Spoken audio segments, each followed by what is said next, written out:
नमस्कार। राष्ट्र, राष्ट्रियता, सभ्यता र संस्कारको संगम बागमती टेलिभिजनको समाचारमा स्वागत छ। म भावना लिम्बू। प्रारम्भमा मुख्य समाचार। भूमिगत पानीको उपयोगिता र पुनर्भरणमा जोड दिँदै विश्व पानी दिवस मनाइयो। अधिकांश धारा, कुवा र पोखरी शहरीकरणको चपेटामा।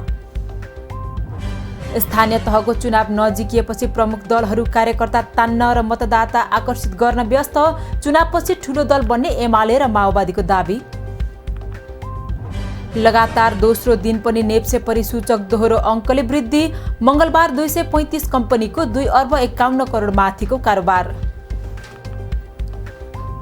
श्रीलङ्कामा पछिल्लो 4 साता यता दैनिक उपभोग्य सामान किन्न मानिसहरू घण्टौं पर्खन बाध्य। विदेशी मुद्रा अभावका कारण 2 करोड 20 लाख जनताको जीवन कष्टकर बन्दै। र आइसिसी विश्वकप लिग 2 अन्तर्गतको त्रिकोणात्मक 1 दिवसीय सिरिजमा नेपालको शानदार जित। नेपालद्वारा पपुवा न्युगिनी 7 विकेटले पराजित।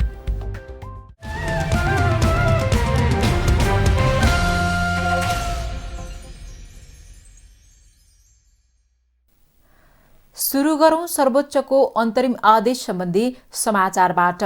स्थानीय तहको चुनावमा जनप्रतिनिधिले राजीनामा दिएर मात्रै उम्मेद्वार बन्न पाउने निर्वाचन आयोगको आचार संहितामा सर्वोच्च अदालतले अल्पकालीन अन्तरिम आदेश दिएको छ। आयोगको निर्णय विरुद्ध सिन्धुपाल्चोकको हेलम्बु गाउँपालिकाका अध्यक्ष निमा ग्याल्जेन शेर्पाले दिएको रिट निवेदनमाथि आज मंगलबार सुनवाई गर्दै न्यायाधीश बमकुमार श्रेष्ठको इजलासले आचार संहिता तत्काल कार्यान्वयन नगर्न अल्पकालीन अन्तरिम आदेश दिएको हो। अदालतले पक्ष र विपक्षी दुवैलाई छलफलका लागि यही चैत 13 गते इजलासमा बोलाएको छ। आउँदो वैशाख 30 गते हुने स्थानीय तहको चुनावमा भाग लिनका लागि निर्वाचन आयोगले स्थानीय तह निर्वाचन नियमावली 2073 मा भएको व्यवस्था अनुसार अहिले बहाल रहेका जनप्रतिनिधिले राजीनामा दिनुपर्ने आचार संहिता बनाएर राजपत्रमा प्रकाशन गरेको छ। नियमावलीमा उम्मेद्वारी मनोनयन गर्दा कुनै सरकारी लाभको पदमा नरहेको र सेवा सुविधा उपयोग नगरेको स्वघोषणा गर्नुपर्ने उल्लेख रहेको छ। प्रत्येक वर्ष मार्च 22 तारिखका दिन विभिन्न नाराका साथ विश्वभर मनाइने विश्व पानी दिवस यो वर्ष पनि अदृश्य भूमिगत पानीलाई दृश्य बनाऊ भन्ने नाराका साथ विश्वभर पानी दिवस मनाइएको छ। बढ्दो शहरीकरणका कारण शहरी क्षेत्रमा पानीका मुहानहरू सुक्दै गएको अवस्थामा नेपालमा पनि मंगलबार विभिन्न जनचेतनामूलक कार्यक्रम गरिएको छ। एक रिपोर्ट। बढ्दो शहरीकरणका कारण काठमाडौँ उपत्यका सहित मुलुकका अधिकांश शहरी क्षेत्रमा पानीका मुहान सुक्दै गएका छन्। परम्परागत पानीका मुहानहरू ढुङ्गेधारा, कुवा, इनार लगायतका स्रोत सुक्दा पानीको व्यवस्थापनमा ठूलो समस्या निम्तिन थालेको छ। कतिपय पानीका मुहान कंक्रिट संरचनाले ढाकिएका छन् अथवा पुरिएका छन्। मानवीय लापरवाहीकै परिणाम भूमिगत पानीको स्रोतमा आश्रित काठमाडौँ उपत्यकामा पानीको हाहाकार बढ्दै गएको छ। अध्ययन अनुसार उपत्यकामा दैनिक 1.5 करोड लिटर मात्र भूमिगत पानी प्रयोग गर्न सकिने अवस्था भए पनि क्षमता भन्दा बढी पानी दोहन भइरहेको छ। ढुङ्गेधारामा पहिले पनि पानी सुक्दैन, जहिले पनि 24 घण्टा पानी आइरहन्छ। कसैले बनाएको गरेको त होइन नि। अब नयाँ ढुङ्गा चाहिँ गरे, अब डिसी पाइप आयो, अब मेलेन्चीले चाहिँ सारा जोडिसक्यो होइन। अब मेलेन्चीकै पानी खाने आयो, ढुङ्गेधारा कसले बनाउँछ? त्यो बेला चाहिँ त्यस्तो थिएन, पाइप साइप पनि थिएन, केही पनि थिएन। जहाँ जहाँ गयो उहीँ ढुङ्गेधारामा मान्छेहरूले एक्सर्साइज पनि हुन्छ, घर बग्छ, तुरन्त राख्यो भने तुरन्त भरिहाल्छ। पानी ल्यायो, खायो, कति मजा, कति आनन्द छ। परम्परागत पानीका मुहानहरू इनार, ढुङ्गेधारा, कुवा काठमाडौँको मानव सभ्यताको विकास क्रममा जोडिएका स्रोत हुन्। त्यसमा पनि भूमिगत पानी व्यवस्थापन प्रणालीमा जोडिएको ढुङ्गेधाराको त बेग्लै इतिहास र महत्त्व छ। तर परापूर्व कालदेखि नै मानव जीवन उपयोगी बनिरहेका यी स्रोत संरक्षणमा कुनै पनि निकायले चासो दिएको पाइँदैन। परिणाम पानीको तिर्खा मेट्ने इनार, ढुङ्गेधारा, कुवा, कुलो तथा पोखरीहरू मासिएर गएका छन्। अध्ययन अनुसार ईसाको 6औं शताब्दीमै पाटन दरबार क्षेत्रको उत्तरपट्टि मंगहिती काठमाडौँ उपत्यकाको सबभन्दा पुरानो ढुङ्गेधारा हो, जुन अहिले अस्तित्वमा नै छैन।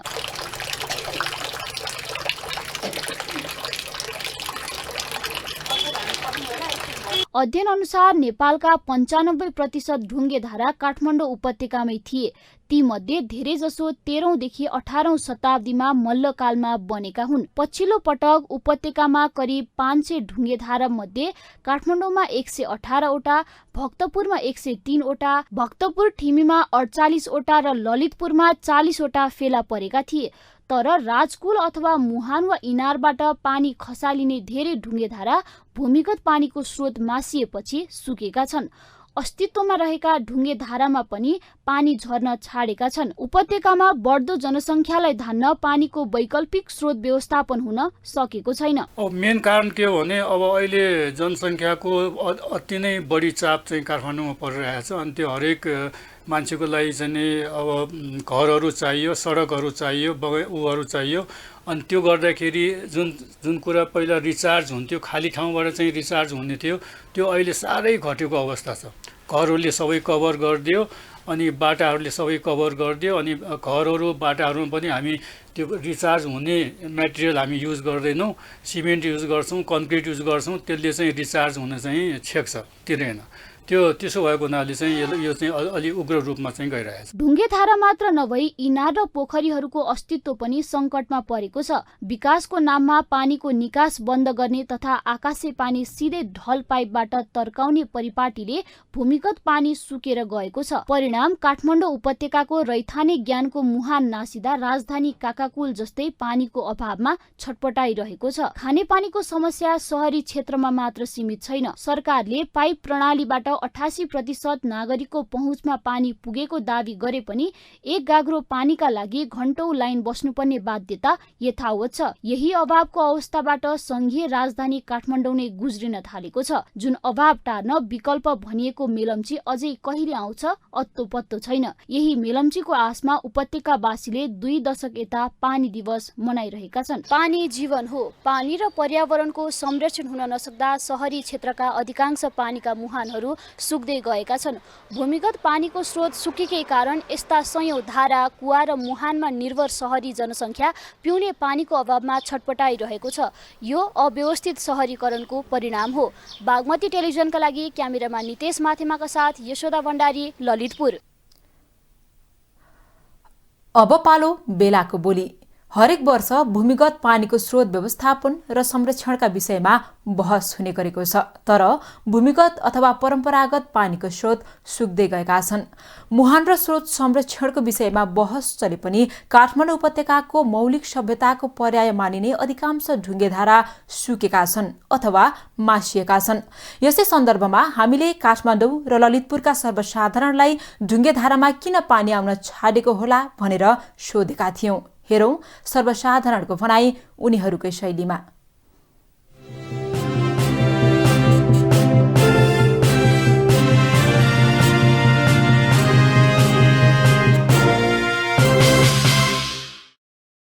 अब यो छ नि, यो असारमा मात्रै पानी आउने के, पानी यहाँ असारमा पानी पर्ने बेलामा। अहिले पानी परेन, पानी सुक्खा भइरहेको छ। पानी आउने ठाउँमा घर बनायो, इनार खन्यो, त्यसमा यो ढुङ्गेधारा सुकेको मेरो अनुभवमा 11 वर्ष नआएर 12 वर्ष जति भयो। त्योभन्दा अगाडि चाहिँ सानो भए पनि ठुलो भए पनि आइरहन्छ, 12 महिना 12 काल आउँछ। अहिले यो पानी सुकेको मेरो बुझाइमा, मेरो अनुभवमा के छ भने मान्छेले पुरानो घर भट्काएर नयाँ घर बनाउन थाल्यो। घर बनाएपछि पानी चाहियो, अथवा सिमेन्टै होस् या माटो होस्, पानी त चाहियो। अनि उसको इनारको पानी मलाई नदिने, मेरो इनारको पानी उसलाई नदिने, यहाँ यस्तो प्रवृत्ति आयो। यो माथिको पनि त्यो बङ्गलामुखीको पनि सबै सुक्यो कि। अनि त्यहाँ त सुकेपछि यता आउने के, माथिको मान्छे पनि यता आउने। अनि ठाउँ ठाउँमा त्यो मुहान खनेछ नि त, त्यहाँ घर घरमा इनार बनायो। इनार बनाएपछि अब पानी त सुकिहाल्यो। सुकेपछि यहाँ पनि कम भयो। पानी परेपछि त ठुलो आउँछ, सबै ठाउँमा आउँछ पानी। पानी परेपछि अनि पानी नआयो भने खाली हुन्छ। अनि यहाँ मात्रै भिड हुन्छ। यो पनि खोइ वैशाख जेठमा सानो हुन्छ पानी।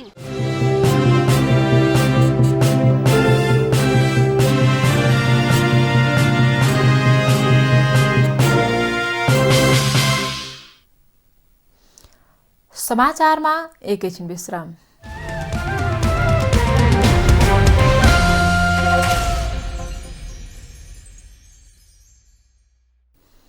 हामी समाचारको निरन्तरतामा छौं। अब बाँकी समाचार। सत्तारूढ नेकपा माओवादी केन्द्रका अध्यक्ष पुष्पकमल दाहाल प्रचण्डले चुनाव अघि नै मन्त्री परिषद हेरफेर हुने बताउनु भएको छ। बालुवाटारमा प्रधानमन्त्री शेरबहादुर देउवासँगको छलफल लगत्तै कार्यकर्ता प्रशिक्षणका लागि जनकपुर पुग्नुभएका प्रचण्डले विमानस्थलमा सञ्चारकर्मीसँग कार्य सम्पादनमा असफल मन्त्रीहरू फेरिने संकेत गर्नुभयो। मन्त्रीमण्डल हेरफेरबारे सत्ता विषयमा गठबन्धनभित्र कुरा चलिरहेको प्रश्न पार्दै अध्यक्ष प्रचण्डले केही मन्त्रालयको जिम्मेवारी हेरफेर हुने र माओवादीले दलको हैसियत अनुसारको मन्त्रालय दाबी गर्ने पनि बताउनुभयो। कुरा त चलेको छ, तर अहिलेसम्म फेरि औपचारिक ढङ्गले टुङ्गिएको चाहिँ छैन। सम्भावना चाहिँ छ, केही मन्त्रालय हेरफेर हुने सम्भावना पनि छ, केही चाहिँ नयाँ आउने सम्भावना पनि छ। अहिलेको गठबन्धनका लागि माओवादीले सबैभन्दा ठूलो त्याग गरेको तर दलीय हैसियत अनुसारको भूमिका सरकारमा नपाएको गुनासो पनि गर्नुभयो। अध्यक्ष प्रचण्डले स्थानीय तहको निर्वाचनमा कांग्रेस अथवा कुन दलसँग तालमेल गर्ने भन्ने विषयमा निर्णय भइ नसकेको पनि प्रश्न पार्नुभयो। चुनावी गठबन्धनका विषयमा बालुवाटारमा सत्तारूढ 3 दलका शीर्ष नेताको बैठक सकिए लगत्तै प्रचण्ड जनकपुर जानुभएको हो। नेकपा एमालेका अध्यक्ष केपी शर्मा ओलीले आगामी निर्वाचनमा एमालेले बहुमत ल्याउने दावी गर्नुभएको छ। मंगलबार काठमाडौँमा पूर्व मन्त्री प्रेम बहादुर सिंह, अभिनेत्री करिश्मा मानन्दर लगायतलाई पार्टीमा प्रवेश गराउँदै अध्यक्ष ओलीले आगामी निर्वाचनमा बहुमत ल्याउने गरी तयारीमा जुट्न नेता कार्यकर्तालाई निर्देशन दिनुभयो। मधेसले समृद्धि खोजेको उल्लेख गर्दै उहाँले मधेसको विकासका लागि आफ्नो नेतृत्वको सरकारले प्रशस्तै काम गरेको दावी पनि गर्नुभयो। म साथीहरूलाई ढुक्क भएर काममा लाग्न, अगाडि बढ्न हार्दिक आग्रह गर्न चाहन्छु। कसैले पनि किन एमालेमा प्रवेश गरिएछ भन्ने खालको स्थिति हुँदैन। एमाले यस्तो हो, कहिले कहिले दुःख पाइन्छ। एमाले पार्टीको राजनीतिमा जोडिएकाहरूलाई पछुतो हुन नदिने प्रतिबद्धता पनि उहाँले व्यक्त गर्नुभयो। सो अवसरमा समाजवादी जनता पार्टी नै एमालेमा समाहित गर्नुभएका पूर्व मन्त्री प्रेम बहादुर सिंहले केपी ओलीलाई दूरदृष्टि र राष्ट्रवादी नेताको संज्ञा दिँदै राष्ट्र निर्माण अभियानमा जोडिन एमालेलाई झनै सुदृढ बनाउन लागि पर्ने विश्वास व्यक्त गर्नुभयो। नेकपा एमाले पार्टीमा संगठित भएर अनुशासित र इमानदारीपूर्वक क्रियाशील हुन सबैलाई हार्दिक अनुरोध समेत गर्दछु। कार्यक्रममा अभिनेत्री करिश्मा मानन्दर लगायतलाई अध्यक्ष ओलीले एमालेको सदस्यतासहित पार्टीमा स्वागत गर्नुभएको थियो। करिश्मा मानन्दर नेपाली सिने जगतको चर्चित नाम हो, जसको अभिनयदेखि सुन्दरता अनि लगनशीलताको समेत चर्चा हुन्छ। नेपाली रंगमञ्चमा लामो संघर्ष र योगदान गरेकी तिनै करिश्मा मानन्दर अन्ततः नेकपा एमालेको राजनीतिमा होमिएकी छिन्। एक रिपोर्ट। नेपाली चलचित्र सन्तानबाट नेपाली सिने उद्योगमा प्रवेश गरेकी करिश्मा मानन्दर जतिबेला मानन्दरको उमेर 16 वर्ष मात्र थियो। सानो उमेरबाट नेपाली चलचित्र उद्योगमा प्रतिबद्ध भएर लागेकी मानन्दरको 34 वर्ष लामो चलचित्र उद्योगको परिचय फेरिएको छ। यसअघि डाक्टर बाबुराम भट्टराई नेतृत्वको नयाँ शक्ति पार्टीमा खुलेकी मानन्दर मंगलबार औपचारिक रूपमा नेकपा एमालेमा प्रवेश गरेकी छन्।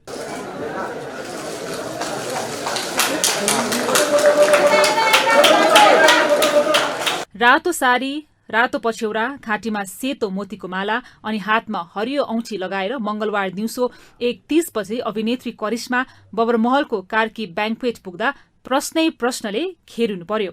लगातार 34 वर्षदेखि अभिनय कलाका कारण चर्चामा रहेकी मानन्दर कार्यक्रम परिसरमा पुग्दा सँगै उभिएर फोटो खिचाउनेको लाइन नै लाग्यो।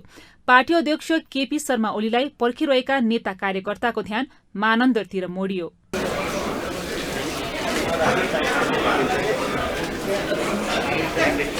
अध्यक्ष ओली कार्यक्रम स्थलमा छिर्ना साथ पार्टी प्रवेशको कार्यक्रम शुरू भयो। ओलीको हातबाट रातो टीका र खादा लगाएपछि मानन्दरलाई कमरेड करिश्मा मानन्दर भनेर सम्बोधन गरियो।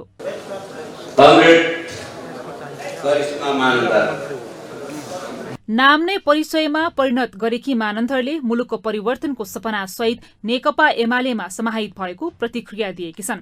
कलाकारिता क्षेत्रबाट अन्तर्राष्ट्रिय स्तरमा आफूले देशको प्रतिनिधित्व गरेको भन्दै अब देशको समग्र विकास, समृद्धि र महिलाहरूको हक अधिकारका लागि आफूले काम गर्ने प्रतिबद्धता मानन्धरको छ।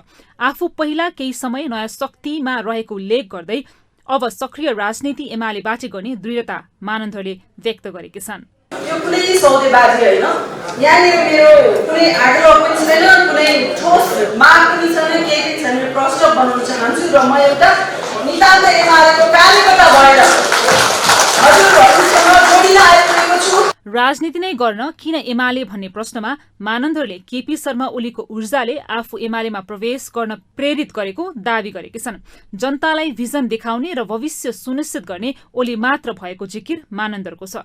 देश परिवर्तन गर्ने एजेन्डा पार्टीले बोकेको र एमाले समानता तथा सामाजिक न्याय सहित समाजवादको बाटोमा हिँड्ने मानन्धरको विश्वास छ। केपी ओलीजीमा पाउँछु उहाँको प्रतिबद्धता, क्षमता, कुशलता, सबभन्दा बढी एनर्जी है। त्यो एनर्जी देखेर म एकदम ताज्जुबै भएको छु। मैले लास्ट 6 मन्थको अन्तरालमा दुईचोटि उहाँलाई भेटेँ र म उहाँको कुरा सुनेर कहिले थाकिनँ। यति उत्साहजनक प्रेरणादायी कुराहरू उहाँले गर्नुहुन्छ। पछिल्लो समय कलाकारको रुचि अभिनयमा भन्दा पनि राजनीतिमा धेरै हुन थालेको छ। नायिका रेखा थापा पनि केही वर्ष यता राजनीतिमा सक्रिय छिन्। कोमल ओली पनि नेकपा एमालेकै राजनीतिमा सक्रिय रहेका बेला करिश्माको नाम पनि एमालेमा जोडिएको हो। बागमती समाचारका लागि क्यामेरामा निशान तामाङका साथ एलिसा रियाल, काठमाडौँ। समाचारमा एकैछिन विश्राम।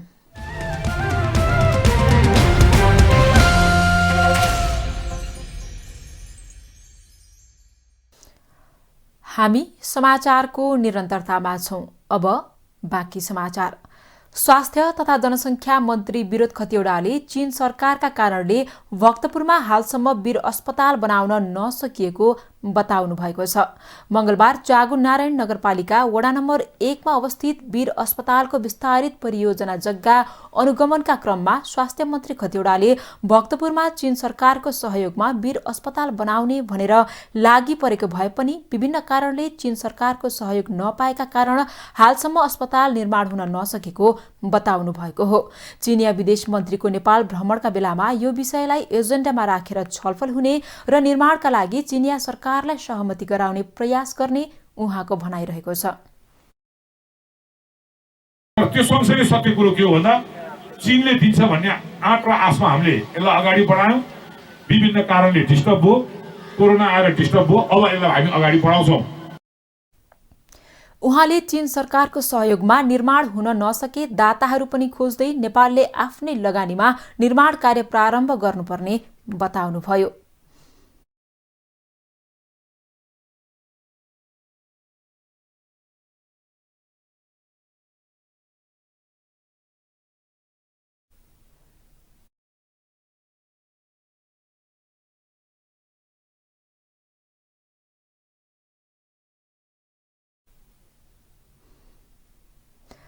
बागमती प्रदेशले आफ्नो छुट्टै जासुसी संयन्त्र गठन गर्ने तयारी गरेको छ।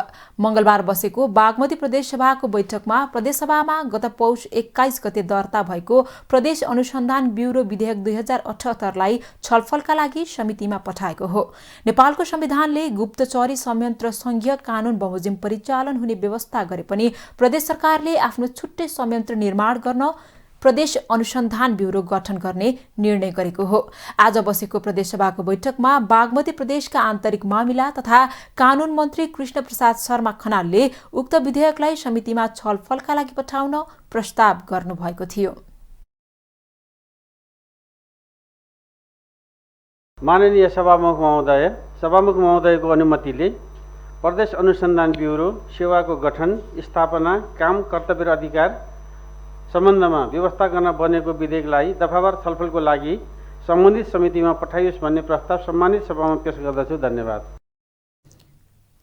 कानून मन्त्री खनालको प्रस्तावलाई प्रदेशसभा बैठकले सर्वसम्मत स्वीकार गरेको हो। बैठकले प्रदेश विपद व्यवस्था ऐन 2075लाई संशोधन गर्न बनेको विधेयकलाई दफावार छलफलका लागि सम्बन्धित समिति पठाएको छ।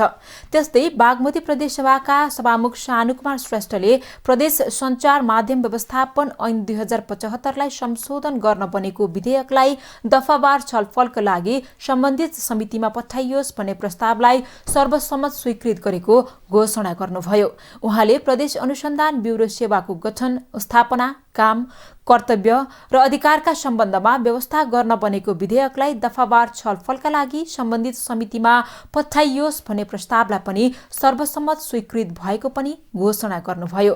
प्रदेशसभाको अर्को बैठक अर्को सूचना जारी नहुन्जेलसम्मका लागि स्थगित भएको छ। नेपाल पर्यटन बोर्डका प्रमुख कार्यकारी अधिकृत डाक्टर धनञ्जय रेग्मीले कोरोना महामारीपछिको पर्यटन प्रवर्धन गर्नका लागि देशका 7वटा प्रदेशबाट भारतीय पर्यटन भित्र्याउनका लागि आन्तरिक टुरिज्म मार्ट सुरु गरिएको बताउनु भएको छ। बोर्डका प्रमुख कार्यकारी अधिकृत डाक्टर रेग्मीले भारतका विभिन्न शहरका पर्यटन घुम्न आतुर रहेकाले ती पर्यटकलाई नेपालको आन्तरिक तथा सीमा क्षेत्रको पर्यटन प्रवर्धनका लागि टुरिज्म मार्टको माध्यमबाट ल्याउने अभियान सुरु गरिएको बताउनु भएको हो। उहाँले पछिल्लो समय भारतीय पर्यटकहरू नेपाल सरकारको कुनै प्याकेज बिना नै अत्याधिक मात्रामा आउने गरेकाले थप व्यवस्थित बनाएर पर्यटक बढाउनका लागि टुरिज्म मार्ट अभियान सुरु गरिएको जानकारी दिनुभयो। कोरोना महामारीपछि भारतीय पर्यटक घुम्नका लागि उपयुक्त गन्तव्य खोजिरहेकोले त्यो गन्तव्य समयमा नै नेपाल बनाउनु पर्ने आवश्यक रहेको उहाँले बताउनुभयो। बोर्डले भारतका विभिन्न शहरका टुर अपरेटरहरूसँग सहकार्य गरेर टुर अपरेटरको माध्यमबाट नेपालमा भारतीय पर्यटक बढाउने योजना बनाएको पनि जानकारी दिनुभयो। त्यहाँ यस्तो मिठो अनुभव दियौँ कि त्यहाँबाट पहाड छ है, पहाडको बारे कुरा गरौँ र पहाड पुगेकालाई हिमालमा next time you come we will go for trekking भनेर चाहिँ त्यो उत्साह जगाउन सकियो। मलाई लाग्छ नेपालको भविष्य राम्रो छ र यो ओभरअल हाम्रो उद्देश्य पनि त्यही नै हो। अहिलेको क्राइसिसमा अलि छुट्टै तरिकाले हेरौँ र पर्यटनलाई पहिलाको अवस्थामा फर्काउने। डाक्टर रेग्मीले सरकारले पर्यटन प्रवर्धन गर्नका लागि नयाँ तरिकाबाट नेपालमा भएका सबै गन्तव्यको प्रचार गरेर त्यही अनुसारको प्याकेज बेच्न सक्नुपर्ने बताउनुभयो। उहाँले पछिल्लो समय नेपालको हवाई उडानमा पनि काठमाडौँ केन्द्रित हुन नपरेकाले पर्यटकको लागि राम्रो भएको जानकारी दिनुभयो। गैर आवासीय नेपाली संघ NRNA को 10औं महाधिवेशन चैत्र 10 र 11 गते काठमाडौँमा हुने भएको छ। मंगलबार गैर आवासीय नेपाली संघले काठमाडौँमा पत्रकार सम्मेलन गर्दै विधान सम्बन्ध 10औं महाधिवेशन गर्ने जानकारी दिएको हो। पत्रकार सम्मेलनमा बोल्दै अध्यक्ष कुमार पन्तले गैर आवासीय एक र एकताबद्ध रहने दावी गर्नुभयो। उहाँले NRNA ले नेपालको सामाजिक तथा आर्थिक समृद्धिको निम्ति प्रभावकारी भूमिका खेल्ने बताउनुभयो। अध्यक्ष पन्तले अधिवेशनबाट तीनैजना अध्यक्षका उम्मेद्वारहरूले मिलेर संस्थालाई अघि बढाउने सहमति भएको पनि जानकारी दिनुभयो।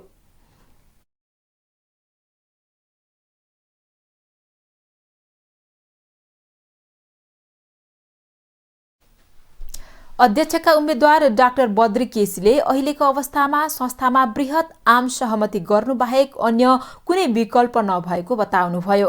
उहाँले हरेकले आफ्नो व्यक्तिगत स्वार्थभन्दा संस्थाको स्वार्थलाई माथि राखेर अघि बढ्न आवश्यक रहेको भन्दै तीनैजना अध्यक्षका प्रत्याशीहरू मिलेर संस्थालाई अघि बढाउने बताउनुभयो।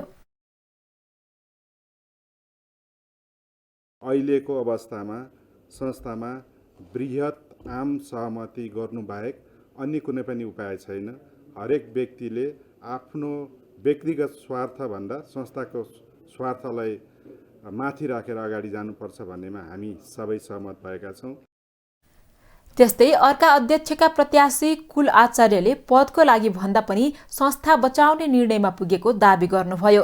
उहाँले सबै गैर आवासीय नेपालीहरूले राष्ट्रिय सहमतिको अधिवेशन गर्नेमा जोड दिइरहेको पनि बताउनुभयो।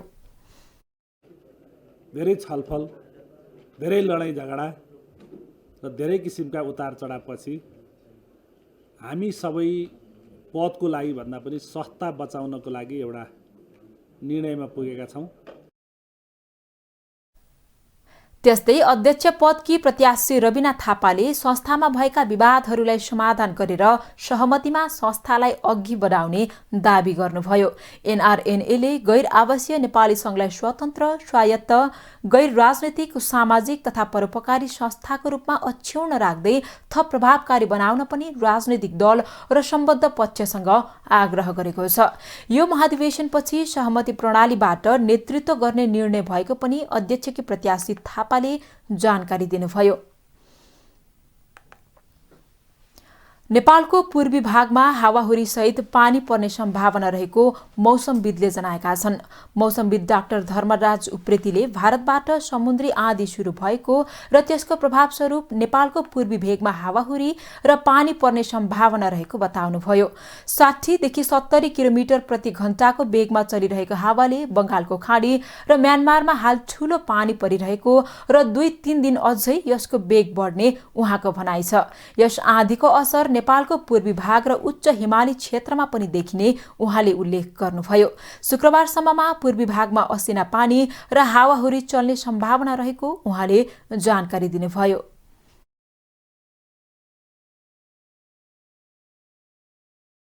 तर चाहिँ यो अवस्था चाहिँ भोलिसम्म थाहा हुने हुनाले खास गरी पूर्वी भागमा पानी, असिना पानी, अलिकता हावाहुरी चल्ने यस्तो खालको सम्भावना चाहिँ अहिलेसम्म आएको छ। सामान्य हावाहुरी र असिना पानी परे पनि ठूलो असर भने नदेखिने उहाँले स्पष्ट पार्नुभयो। सामान्यतया मार्च महिनामा यस्तो समुद्री आँधी नआउने भए पनि जलवायु परिवर्तनको असर स्वरूप छिट्टै आँधी आएको उहाँले उल्लेख गर्नुभयो।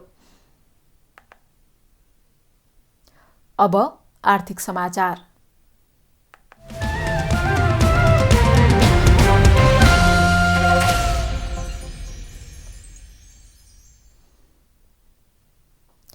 साताको तेस्रो दिन शेयर कारोबार मापक Nepal Stock Exchange Limited NEPSE परिसूचक दोहोरो अङ्कले बढेको छ। नेपाल स्टक एक्सचेन्ज लिमिटेड नेप्सेका अनुसार आज बजार 16.04 अङ्कले बढेको हो। 0.60% बजार बढ्दा नेप्से परिसूचक 2650.70 बिन्दुमा उक्लिएको छ। नेप्सेका अनुसार आज 235 कम्पनीका 53,29,993 किता शेयर किनबेच हुँदा 2,51,88,94,178 रुपैयाँ बराबरको कारोबार भएको हो। बजार बढेको दिन आज ट्रेडिङ समूह भने 26.53 अङ्कले घटेको छ। बाँकी समूहमा भने हरियाली छायो। आज सबैभन्दा बढी बीमा समूह 85.12 अङ्कले बढेको हो। आज पनि इमर्जिङ नेपाल लिमिटेडको शेयर मूल्यमा पोजिटिभ सर्किट लागेको हो। उक्त कम्पनीको शेयर मूल्य 9.99% बढेको हो। त्यस्तै आज सानीमा डिभेन्चर 2087 का लगानीकर्ताहरूले सबैभन्दा बढी 2.86% घाटा बेहोरेका छन्। नेप्सेका अनुसार प्रभु इन्स्योरेन्स कम्पनीको संस्थापक शेयरको कारोबार उच्च भएको छ। उक्त कम्पनीको संस्थापक शेयर 15,33,40,000 रुपैयाँ बराबरको किनबेच भएको हो। मंगलबार सुनको मूल्य तोलाको 800 रुपैयाँले बढेको छ।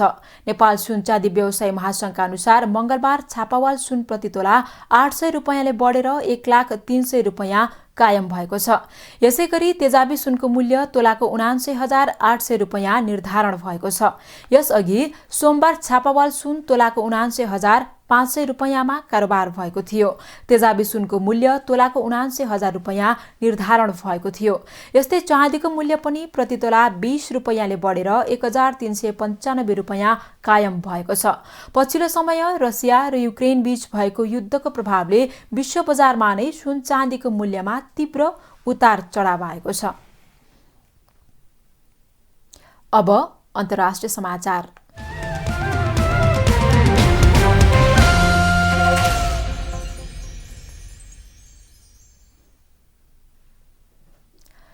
श्रीलङ्कामा विदेशी मुद्राको अभावका कारण खाद्यान्न, इन्धन र औषधिको चरम अभाव भएको छ।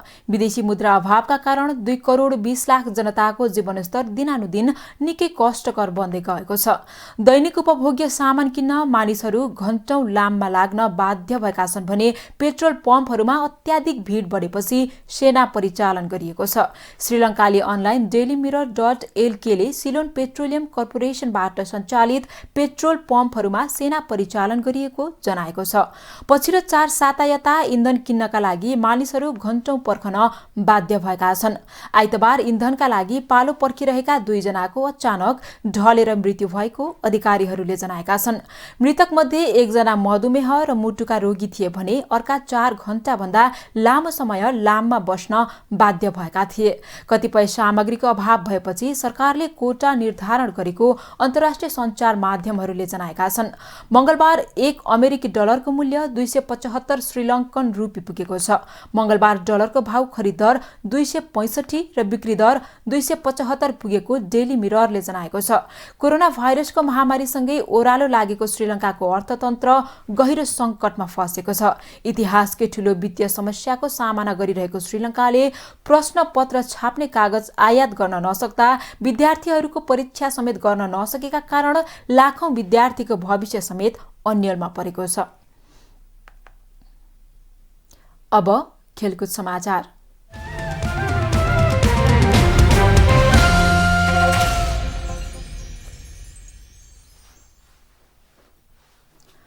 आईसीसी क्रिकेट विश्वकप लीग 2 अन्तर्गतको त्रिकोणात्मक 1 दिवसीय सिरिजमा नेपालले पपुवा न्युगिनी PNGलाई 7 विकेटले पराजित गरेको छ।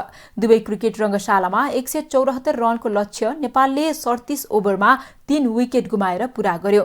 नेपालको जितमा आरिफ शेखले 59 अर्धशतकीय योगदान गर्नुभयो भने रोहित पौडेलले 44 रन जोड्न सफल हुनुभयो। PNGका चार्ल्स अमिनीले 2 विकेट लिनुभयो। काबुआ मोरेले 1 विकेट हात पार्नुभयो। यसअघि टस हारेर पहिले ब्याटिङ गरेको PNGले निर्धारित 50 ओभरमा 8 विकेट गुमाउँदै 173 रन जोड्यो। PNGका लागि कप्तान असाद भालाले सर्वाधिक 45 रनको योगदान गर्नुभयो। लेगासियाको 20 तथा सेसेवाउ 19 रनमा आउट हुनुभयो। नेपालका लागि कप्तान सन्दीप लामिछाने र सोमपाल कामीले समान 2-2 विकेट हात पार्नुभयो। करण केसी, आरिफ शेख, दिपेन्द्र सिंह ऐरी र पवन शराफले 1-1 विकेट लिनुभयो। अब मौसम सम्बन्धी जानकारी।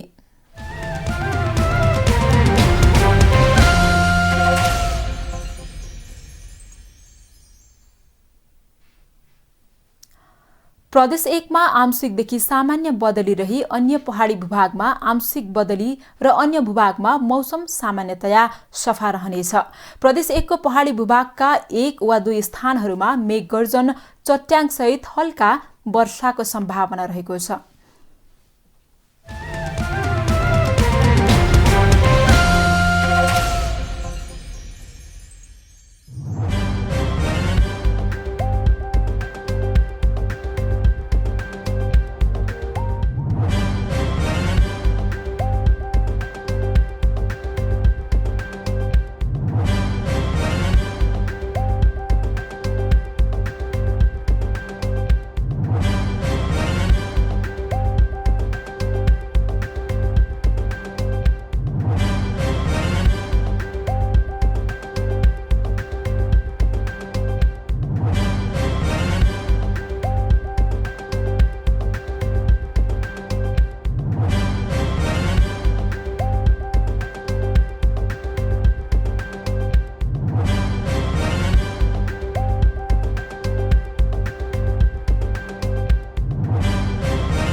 समाचारको अन्त्यमा पुनः मुख्य समाचार।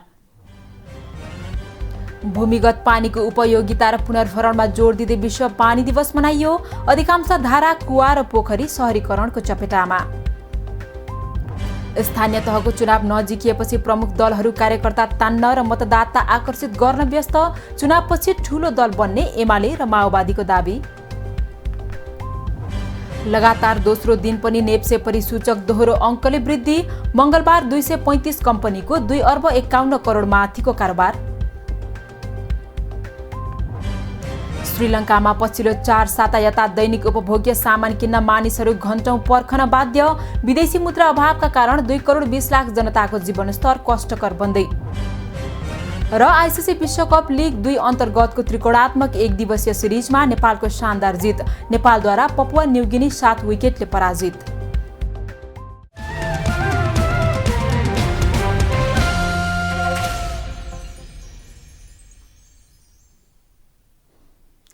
राष्ट्र, राष्ट्रियता, सभ्यता र संस्कार संरक्षणमा समर्पित बागमती टेलिभिजनमा प्रसारण भइरहेको समाचार अहिलेलाई यति नै।